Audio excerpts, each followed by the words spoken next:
Sunt plecat departe prin lume străină, cu dorul în piept și inima plină. Muncesc zi și noapte, anii trec pe drum, dar sufletul mi acasă nu pleacă nicicum. Am lăsat în urmă o masă, o casă, o mamă ce stinge lumina cu lacrimi seara. Am plecat pentru bine, nu pentru mine, dar dorul de casă nu ține cont de zile.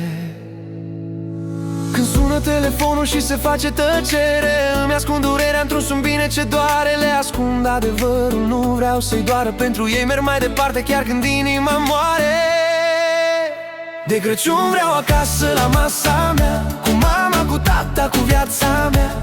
Banii nu țin loc de sărbători, nici de masă plină, nici de sărutări. De Crăciun vreau acasă, atât mai cer, să ningă pe suflet ca în anii de ieri. Că fără familie, oricât ai avea, Crăciunul e gol și inima grea. Aici nimeni nu-ți știe povestea, ești doar un străin ce-și duce povara. Strâng din dinți, nu cer nimic, doar sper ca drumul să mă ducă iar acasă încet. Tata mai obosit, mama se roagă, eu aprind o lumânare singur în grabă. Casa mă cheamă, o aud noaptea și în fiecare iarnă mi-e dor de poartă.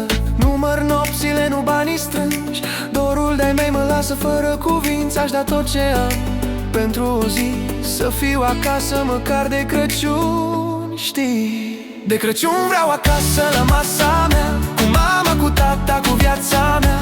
Banii nu țin loc de sărbători, nici de masă plină, nici de sărutări. De Crăciun vreau acasă, atât mai cer, să ningă pe suflet ca în anii de ieri. Că fără familie, oricât ai avea, Crăciunul e gol și inima grea.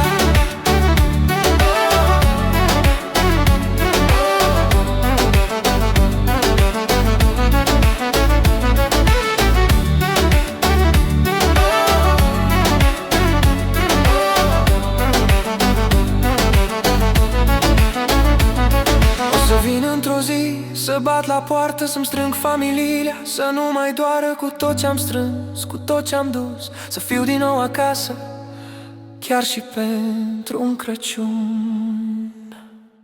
De Crăciun vreau acasă, nu vreau bani, vreau colindul mamei și glasul din ani. Că viața-i grea, dar trece ușor, familia rămâne. Restul e dor.